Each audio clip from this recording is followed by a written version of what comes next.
Olá, senhores, eu sou o Joe e este aqui é mais um vídeo, então já começa dando like, se inscrevam no canal e ativem as notificações para o recebimento de novos vídeos. O vídeo hoje no formato podcast mesmo, já que o tema é um tanto quanto polêmico.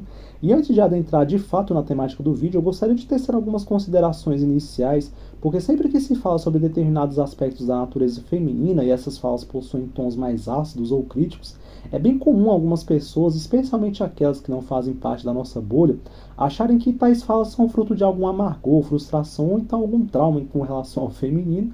Isso daí acontece porque as pessoas costumam reagir de maneira emocional, principalmente ao se depararem com alguma fala ou conhecimento que vai contra os seus valores, que as choca ou que elas não entendem. E por reagirem dessa forma, elas acham que quem transmite também o está fazendo movido a emoção ou gatilhos de cunhos emocionais, né?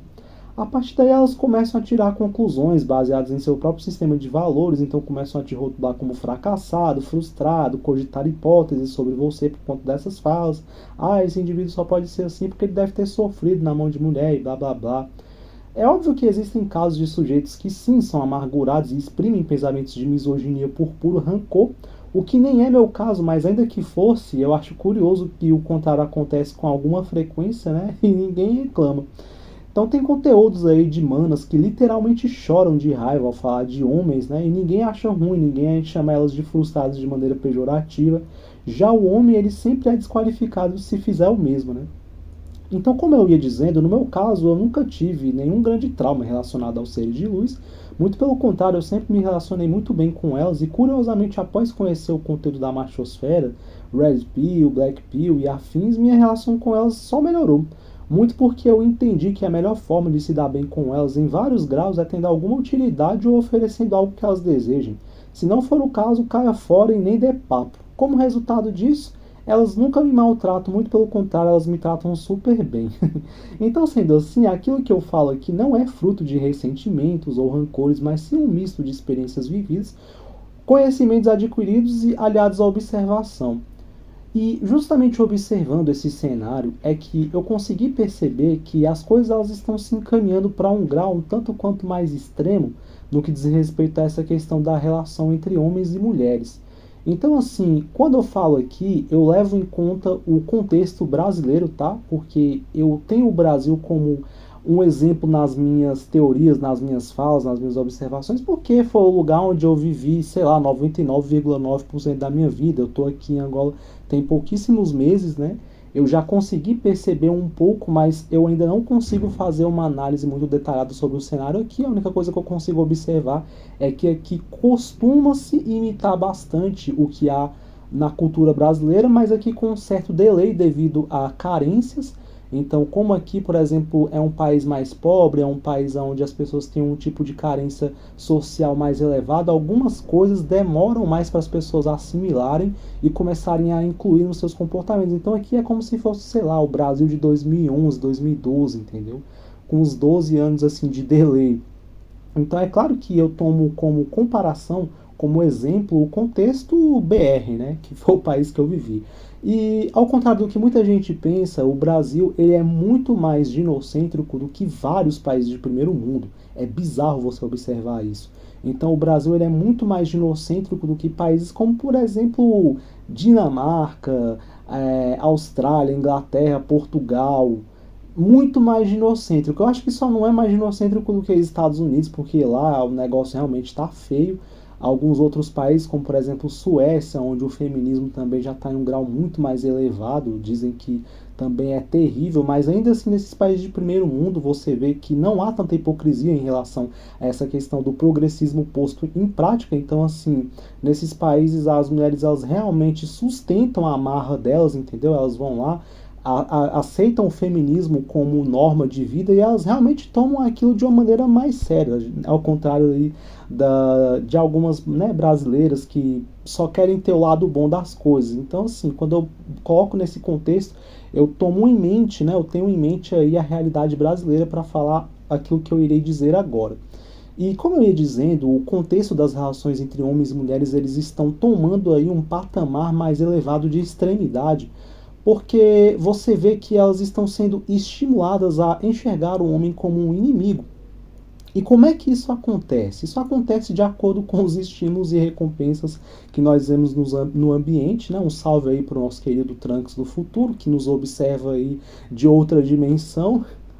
Então, elas são estimuladas a acharem um homem, né? A enxergarem um homem primeiro como um ser cuja a única utilidade dele é ser uma ferramenta, e se ele não servir como ferramenta, ele não serve mais para nada. Então elas começam a olhar um homem como um ser inferior, basicamente, cuja a única forma que elas têm, a única utilidade que elas têm em relação a eles é fazê-los ser útil a elas, né? E quando esses caras não o são, eles são simplesmente pisados igual baratas. É claro que quando eu tomo como referência a essa fala, eu me refiro ao típico Miqueinha, tá? Porque é muito comum vocês verem algumas manas se colocarem como exceções do tipo, eu não faço isso por homem, até porque eu mesma já sofri, né? No meu casamento, eu fui casada com um cara que me maltratava, não sei o que. Aí você vai ver, o cara, ele tá no escopo do sujeito destacado. Quer seja ele um Zé Drugs da vida, um cara que está no polo indomável, um cafajeste, ou então um cara bonito, né? Ou então um sujeito aí, digamos assim, que tem status ou riqueza.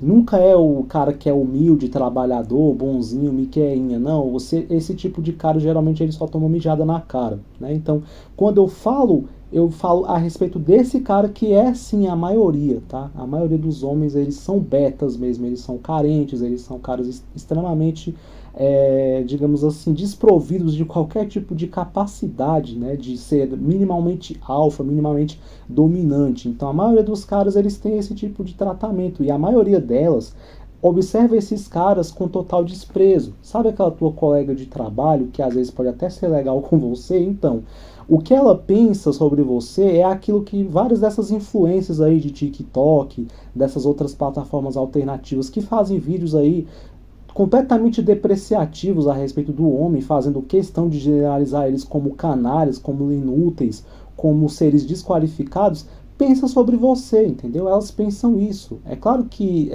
muita gente às vezes pode até questionar, falar bem assim, mas você está tomando como ponto de referência essas falas mais absurdas, mas aí essas pessoas elas se esquecem de dizer que essas páginas cujas essas damas falam a respeito de homens dessa maneira, elas têm milhares, às vezes até milhões de seguidoras, né? E você vê os vídeos dela, o tanto de likes que tem, o tanto de comentários reforçando falas desse vídeo. Então, assim, muitas dessas que podem estar dando like nesses vídeos, que possam ser seguidoras, às vezes pode ser uma colega tua de trabalho, às vezes pode ser uma prima tua, pode ser tua irmã, pode ser a tua tia, pode ser a tua mãe, pode ser qualquer mulher que você conheça. Elas estão lá comentando vários e vários impropérios a respeito de homens de modo geral, e na vida ali fora da internet elas estão dando uma ali de cordiais com você simplesmente porque é necessário, tá?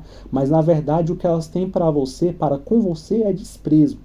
Então, sendo assim, os estímulos e recompensa gerados no ambiente fazem com que elas enxerguem você primeiro com desprezo, e segundo, uma vez que uma dama dessa case com você, ela tem todo um aparato judiciário, social, que pouco fará com que elas se sintam compelidas a serem fiéis ou a serem leais a você. Primeiro porque o Gannon, o Pensador, ele fez um vídeo muito bom a respeito dessa questão da submissão feminina não ser algo intrínseco da natureza delas, que basicamente a natureza delas é inclinada a ver as suas próprias necessidades em primeiro lugar, e em alguns casos até simular submissão caso seja necessário. Ela não é uma vocação feminina, a questão da submissão. Então, muitos caras, eles são compelidos a acharem, a pensarem esse tipo de coisa, do tipo, nossa, se eu for o cara de alto valor, eu vou achar minha honradinha e ela será submissa a mim. Se eu for aquele cara que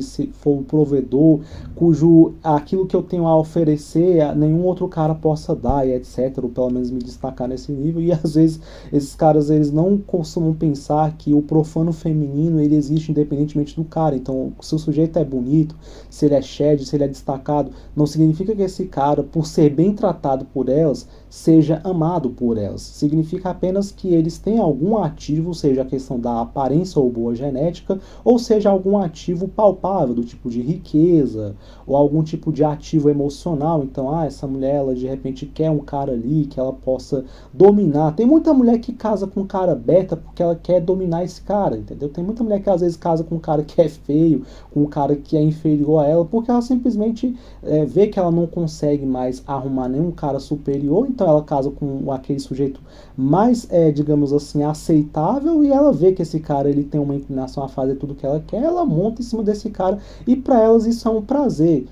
De cara ela ainda trai esse sujeito de vez em quando, porque ela sabe que esse cara ele é inseguro demais, ele tem uma mentalidade tão grande de escassez que é capaz que ele aceite. Hoje em dia o cuquismo ele tá muito na moda, né? Então assim, muitas coisas são como ativos, né? Não necessariamente o interesse por parte do feminino se trata só da questão financeira, né? Ou da questão de status ou tal. Elas têm muitos outros interesses. Os homens servem como múltiplas formas aí de ferramentas para elas. Então, muitas vezes esses caras eles têm essas ilusões, né? Então, como eu ia falando, essa questão dos estímulos e recompensa jogados no ambiente através delas farão com que elas pouco a pouco sejam compelidas a, primeiro, enxergar os homens com desprezo, segundo, com esse aparato todo de leis aí que as beneficia, você vai ter que contar com uma sorte muito grande de achar uma que ela não se sinta, digamos assim, compelida a seguir aquilo que elas são incentivadas, porque você vê na internet, vê na televisão, vê essa questão aí do empoderamento feminino e tal. Cara, basicamente o homem ele virou um merda na sociedade, um cidadão de segunda, de terceira, de quarta classe. Até os animais, hoje em dia, eu diria que eles são melhores tratados do que os homens, como você diz assim, nessa questão dos argumentos coletivos que são ditos sobre eles. Assim. O homem ele é esculhambado o tempo inteiro, é impressionante, cara. Então, você vai ter que ter uma sorte muito grande de achar, e é claro que eu não excluo essa possibilidade, simplesmente porque o Brasil, o mundo é vasto demais para você falar que tal coisa não existe. Então, sim, cara, com certeza existem mulheres que são boas, mulheres que conseguem transcender aos estímulos e à sua própria natureza por valores de superioridade, entendeu? Existem, mas você vai ter que ter uma sorte muito grande de, primeiro, encontrar essa mulher e, segundo, dela dar alguma chance para você, porque justamente por ela saber que ela é de alto valor, que pode ser que ela jamais pense em ficar com um cara que é comum, entendeu? Pode ser que ela jamais pense em ficar com um sujeito como você. Por que ela te daria atenção? O que você tem a oferecer em troca para essa mulher, entendeu? Então, assim, você vai ter que ter uma sorte muito grande. Ou seja, a possibilidade ela é muito remota, né, de você encontrar. A maioria das mulheres que você vai encontrar são as que serão suscetíveis àquilo que o ambiente joga para elas. Redes sociais, Instagram, televisão e etc. Influenciadores, influenciadoras que colocam aí na cabeça delas que elas são seres superiores, e de quebra ainda existe aí todo um aparato aí de legislação que as beneficia caso elas queiram aí romper o contrato do casamento. É claro que essa questão, há muito sensacionalismo também na própria androsfera com relação a essa possibilidade aí de tomada de bens e etc. E uma coisa que eu consegui conferir na realidade é que a maioria dos casamentos que acabam em divórcio, as mulheres elas não tomam bem dos caras, mas não porque elas não queriam tomar, é simplesmente porque a maioria dos caras não tem, porque a maioria das pessoas que se separam, elas não vão para a justiça, porque primeiro, o divórcio é uma coisa muito cara, e segundo, a maioria das pessoas que se casam no Brasil principalmente, eles têm casa financiada, então assim, acaba que eles não têm grandes bens assim para disputar, então geralmente quando eles se separam, a casa volta para o banco, cada um pega aí sua partilha de bens aí de maneira informal, uns ficam com uma coisa, outros ficam com outra, e acaba que o divórcio é uma coisa tão desgastante que a maioria das pessoas termina por não querer nem brigar por bens, por uma meia dúzia de coisinhas aí, acaba deixando pro parceiro, às vezes a mulher deixa pro cara, ou às vezes o cara que faz questão de deixar com a mulher sem precisar necessariamente brigar, então não há assim esse litígio, né, essa ruptura tão traumática em relação à partilha de bens. O que é pior mesmo é a questão da própria relação em si, que é desgastante, que o cara é tratado igual merda na maioria das vezes se ele for um sujeito bom, né? Mais uma vez eu repito, quando você escuta elas falando que não é bem assim, que na verdade é elas que são maltratadas, pode saber que é porque elas se interessaram por, primeiro, um cara que era cafajeste, ou então um cara que era mais bonito do que o cara comum, ou então um sujeito que estava no polo indomável, seja ele aí um cara violento, um cara mau, um cara que estava aí, digamos assim, naquele polo mais vilanesco da masculinidade, a qual a maioria dos homens não consegue fazer parte, porque eles não têm essa capacidade de performance, porque ser um homem desse tipo exige uma inclinação natural, e se o cara não tiver, ele precisa performar para ser um cara desse, o que a médio ou longo prazo acaba por criar um cansaço psicológico terrível, e o homem acaba sendo descoberto, porque a mulher percebe que ele está fingindo. Então, assim, é uma minoria de caras que consegue fazer parte desse tipo de núcleo, né? A maioria dos caras, eles são betas, eles são maltratados nas relações, eles têm um casamento infeliz e tal, e hoje em dia eu digo, cara, você que quer casar, você vai estar botando uma inimiga dentro de casa, porque tudo conspira, meu irmão, para elas ferrarem com você, né? Então eu dei essa volta toda para falar o óbvio, para falar uma coisa, mas que eu vejo pouca gente falando, né? Que eu acredito que as coisas elas têm piorado tanto, que não é nem questão só delas quererem se aproveitar do cara, delas terem dito, não, cara, eu acho que já chegou num patamar assim, que elas estão sendo estimuladas a enxergarem o homem como um inimigo. E quando você enxerga alguém como um inimigo, a tendência é que você haja também como uma inimiga por precaução. É claro que os homens também não são santos, tá? Isso é uma forma que elas têm de agir até para sua própria defesa, né? Todo mundo sabe como é que é a cultura de países de terceiro mundo, como por exemplo o Brasil. Então, assim, é aquela coisa do jeitinho brasileiro e tal, não sei o quê. Então, elas têm as suas experiências ali com caras que são cafajestes, têm seus traumas, descarregam esses traumas ali no próximo cara, que às vezes não tem nada a ver com aquilo que ela sofreu, mas ele carrega a cruz de relacionamentos anteriores, enfim. Os relacionamentos estão cada dia mais infernais, e como precaução, eu diria para você, continue solteiro. Se você for se relacionar aí com o feminino, se relacionar aos moldes aí do que a sigla fala, não coabite, não case, não namore, não tenha filhos. Se você for se relacione de maneira supérflua, se relacione de maneira bastante casual mesmo, tá? Cada um na sua casa, você pode tratar ela bem, você pode até fazer benfeitorias para ela, mas assim, tudo com certo limite, e sempre sabendo a hora de parar. Quando você vê que ela tá te pressionando demais para querer alguma coisa séria, essa é a hora que você pula fora, tá bom? Então é isso, escrevam o que vocês pensam a respeito disso nos comentários, se vocês curtiram, se vocês concordam, se vocês discordam, e até a próxima.